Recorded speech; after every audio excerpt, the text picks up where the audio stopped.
во предвечерието на 24 мај, кога целиот словенски свет повторно со посебен пиетет ќе го празнува делото на словенските браќа и денот на нивното тргнување на историската Моравска мисија. Собрани сме овде, во овој храм на културата. Да им се поклониме на светците во знак на нашата неизмерна благодарност за богатиот дар, наречен писменост. Прекрасно е чувството да се биде вечерва помеѓу вас на оваа свечена академија во чест на големиот празник, денот на сесловенските просветители, светите браќа Кирил и Методий. Оти ова е ден кој ни припаѓа на сите, но се разбира најмногу е ваш ден, почитувани наставници. Многу време е потребно за да се кажат сите нешта кои се неопходни, за да се доловат значењето и заслугите на солунските браќа. Но веројатно пак би останале недоречени пред нивното безвременско дело. Иако повеќето од вас добро го знаат тоа историско четиво за нашата многовековна писменост, сепак вреди да се истакнат неколку значајни сегменти за светителите кои ги чествуваме и за денот кој го славиме и ќе го славиме. И ние, и оние после нас, како што впрочем го славели и нашите татковци, дедовци, нашите прадедовци и уште многу други генерации пред нив. На 11-тиот ден од мај според стариот календар или на 24 мај по новото сметање на времето започнала светата и благородна мисија на основачите на првата словенска азбука. Тие делувале во 9-тиот век, а од 11-тиот век од страна на црквата овој ден бил прогласен за ден на словенските просветители Свети Кирил и Методий. Овој ден во Македонија за прв пат бил обележан на 11 мај 1860 година во црквата Света Богородица во Скопје. Во православната црква се прославуваат како свети рамноапостолни Кирил и Методий, учители словенски. Кога зборуваме за нив и нивниот живот, тогаш треба да се каже дека солунските браќа, чедата на угледните и богати родители Лав и Марија, во еден дел од својот живот биле дел од монашкиот ред на Олив. Тие уште во тоа време се одликувале со исклучителен интелект и подготвеност за значајни потези.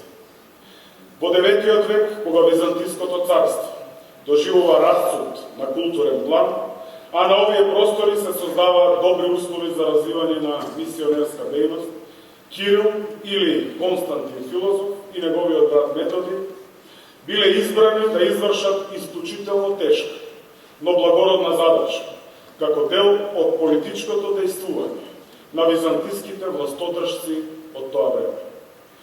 Тие се безпрекорен пример на епохално темелувачи на писменоста и просветата. Во последната Моравска мисија, рамо до рамо со просветителите, чекореа и работеа и младите ученици, светите Климент и Наум Охридски, кои достојно го продолжија делото на своите учители, оставајќи непроценливи богатства за писменоста, книжевноста и културата на овие наши простори, како и во земјите кои граничеле со тогашниот развиен запад. Несомнено, браќата Кирил и Методий се централни личности на севкупната словенска самобитност.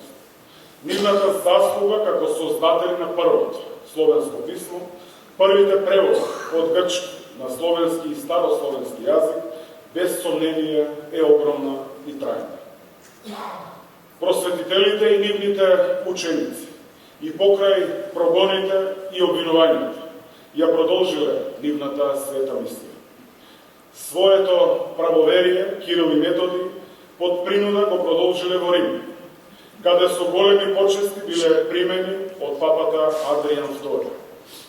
Тој ги одобрил словенските богослужбени книги и наредил да бидат поставени на олтарот на црквата Санта Марија Маджоре. Дури и богослужбите во 3 цркви по негова наредба биле водени на словенски и црковно-македонски јазик. На тој начин тие ја добиле почитта што всушност ја заслужуваат. Нивната слава и славата на нивните ученици останала да се негува и по нивната смрт, низ годините и вековите, се до денешни дни, а така ќе биде и за веки векови.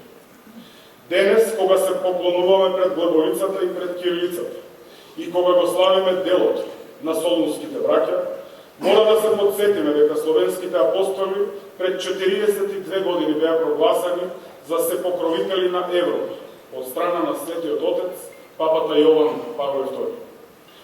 Во пресретно утрешниот празник вреди да се запрашаме кој ќе бевме денес, на кое писмо ќе пишувавме и какви културни вредности ќе споделувавме да не постоја се словенските просветители и нивното огромно дело. Тие и денес се живи. Тие се присутни во нас и околу нас, во секое парче од нашето секојдневие. Нив ги има во тетрадките на основците, средношколците и студентите, во дарувањето знаење на наставниците и професорите, во нашата катадрна кореспонденција, во молитвите, во белешките, книгите, вестниците, па дури и во мојот говор, кој со многу љубов вечера пред вас го читам. Светите браќи и се словенски просветители треба да бидат урник во вашата благородна работа. А сите вие треба да сте исклучително горди што како нивни просветни работници, односно сте нивни следбеници и проследувачи на нивното дело. На тој начин, создавајќи идни, вие го пренесувате Кирило-Методиевското безценето богатство на сегашните, но и на идните генерации. А ние, без никаков исклучок, треба да бидеме ваши почитувачи и ваши поддржувачи. Општина Струмица и јас, како градоначалник, секогаш сме биле и ќе бидеме на страната на оние кои со љубов се посветени на својата просветна дејност, но и на секоја издржана борба за вашето достоинство и достоинството на вашата професија.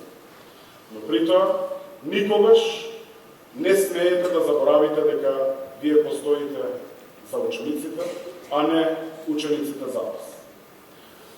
Зборовите образ и образование треба да одат рака под рака.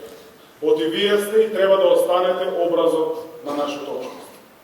А за сите ваши заложби, вистинската валоризација за вложениот труд нема да изостане. Поагајќи од тоа одлучив од оваа година на секој одбележување на денот на се словенските просветители, Свети Кирил и Методи, да бидат доделувани награди за најдобрите наставници и стручни соработници во училиштата, како и за воспитувач и негувател во градинки, за исклучителни резултати во работата и афирмацијата на училиштето или градинката. Ви го честитам 24 мај, денот на сесловенските просветители, и посакувам многу успеси во вашата благородна работа. И благодарам.